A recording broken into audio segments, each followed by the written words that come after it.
into something else. It's the song that won't die, thank God. Never Gonna Give You Up is definitely one of the lucky evergreen songs. It has an easy-to-sing chorus with catchy lyrics.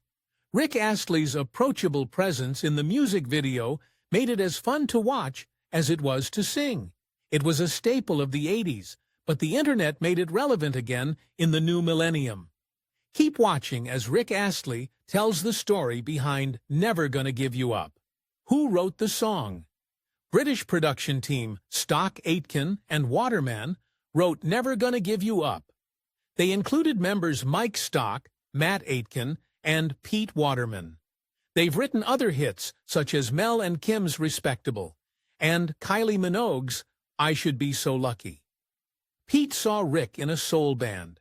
He brought them into the studio so that they could find a song that would be the right fit for him. He worked as a sort of assistant for them, making them tea and helping in any way he could. It took a while, but Rick took it with a positive attitude. He was down to earth but shy about getting started. The interim time he stayed there before recording was a way to get him used to a studio environment before he broke out into the world. As he says, the lyrics for Never Gonna Give You Up were inspired by a woman Pete had been with for 3 years. Rick overheard a 3-hour phone conversation they had and frankly said, "You're never gonna give her up." A clear hook was born. The music was inspired by the bass line from Trapped, a 1985 song by Colonel Abrams. Pete claims they finished the entire song in 3 minutes. His co-writer, Mike Stock, said, "He's lying. It all took a couple of months to get there." They shifted around the perspectives in the song a bit before finding a hit. Since they gave Rick the vulnerable, devoted lyrics to sing, they found the right mix. How it became a hit, Never Gonna Give You Up, was recorded in October, but released July 27, 1987. It was the lead single on Rick's debut album, Whenever You Need Somebody. The song was one of the lucky few that rose straight to the top of the charts. It even managed to reach the top in 25 different countries, including the UK and the US. It led to future success for Rick. His follow-up singles, Together Forever and Whenever You Need Somebody, as well as his cover of When I Fall in Love, also charted. How he almost left music. Rick was on top of the world after his singles came out. He was playing giant arenas that other major bands such as Guns N' Roses had also performed at. It was all a dream, but the glimmer began to dull after a while. When Rick was 27, he considered giving up music permanently. For one thing, he'd become a parent, and another, he wasn't comfortable in the music business anymore. He said he didn't recognize what he or his art had become. As he put it, "The songs are bigger than you are. The videos are way bigger than you are. You're like, I'm not the dude. You know, I don't even wear Ray-Ban sunglasses very often, but that's what people associate me with. I looked at myself in videos, especially, Never Gonna Give You Up, obviously, the first one. I've never made a video, and I'm looking at it going like, I'm not sure who that guy is, but I'll just pretend to be him for a while." In an alternate universe, he could have stayed away from music forever or significantly toned down his production schedule. In the one we live in, a strange phenomenon helped bring him back into the public consciousness and back on stage. The rise of Rickrolling Never Gonna Give You Up wasn't only unique because of its meteoric rise to success. It also started a major internet trend. It began in March 2006.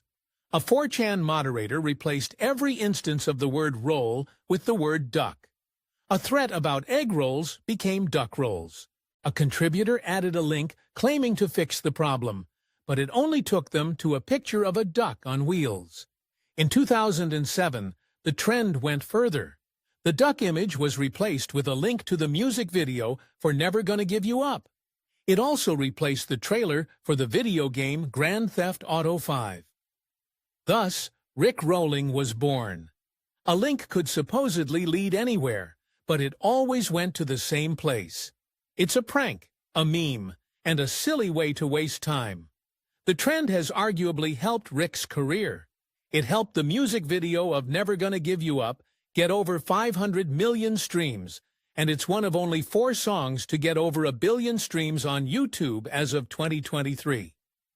Allegedly, 6 million web surfers have been Rickrolling. How Rick feels about Rickrolling. Rick's music career hiatus happened before the Rickrolling craze began. At first, he didn't understand its wide appeal. The video was massively simple compared to many other music videos of the time, and it was 20 years old. On top of that, no one likes to feel like the butt of a joke. His teenage daughter tried to explain it to him. She tried to make him see it was bigger than him, that they were laughing with him, not at him. He realized that the same type of phenomenon could have happened to, as he put it, anyone's tune. He was delighted to say, "Maybe you should be thinking this is a good thing and be grateful about it. Don't embrace it too much, because that would be a bit too corny as well." Even Rick himself has been Rickrolling once or twice. A Reddit user once claimed to have met him at a concert backstage when they were 12. The supposed picture of their meeting led to his own music video. He's gotten over the initial annoyance and said, "It's a bit strange to have videos of you when you were a young guy on the internet. It makes me laugh. I'm sure it annoys a lot of other people.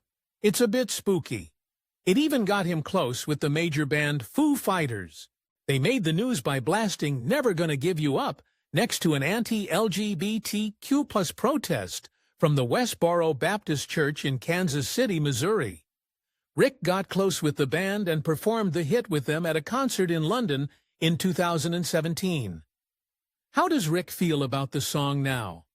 Rick still feels like "Never Gonna Give You Up" is entirely his song, despite not having written or produced it. Even the greatest artists of all time, like Whitney Houston and Frank Sinatra, didn't write or produce all their music. He also has no negative feelings towards it anymore. He recognizes that the song and meme have inspired and boosted his career and bank account. At this point, he says, "I'm not embarrassed by the song. I can see why some artists would be horrified if this happened to a song they'd put blood into. But it's just a pop song that's been good to me. It's a feel-good song, and it shows up in a lot of feel-good scenes in popular media. Films such as Happy Feet 2, the Angry Birds movie, and Lego Batman movie have put it to great use. One of its most famous appearances was in Ted Lasso. The mother of the character Rebecca reveals, who listens to "Never Gonna Give You Up" every day. She even recites the words at her father's funeral and in a home video scene at the end of the episode. Rick was touched by how the show used it for a unique emotional emphasis. He even posted on social media that he was completely blown away with what they did with that song. He's also been willing to do a few new things with it as well. There were years when he only sang it at weddings, but that's changed. He's begun to experience some hearing loss, so he re-recorded it for Specsavers to remove the stigma around wearing hearing aids. Writing a biography now. Anyone who wants to learn more about Rick's life beyond his hits now has the chance. He's written an autobiography, which he announced on social media, saying, "Hi, I'm Rick Astley, and I'm delighted to announce my new book. It's called Never. It's about my life in music, but it's also about growing up in a small town in the north of England. All my experiences throughout music and beyond. So it's called Never, and it's available to order now." The question did come up about why he chose now as the moment. He admitted in an interview, "To be honest, I'm getting on a bit, and I'm going to forget it all soon." Rick also wants to be honest about his early life. He didn't have an unhappy childhood, but his mother and father weren't always stable figures to come home to. How's his life now? Rick is content and realizes that luck played a part in his unlikely big break. He says, "I am very happy. I'm extremely lucky, and that might come across as a bit cheesy, but I am lucky, and I don't ever let myself forget it." Now it's time to hear from you. What's your favorite 80s earworm? Let us know in the comments section below. Thanks for watching. I'll see you in the next video.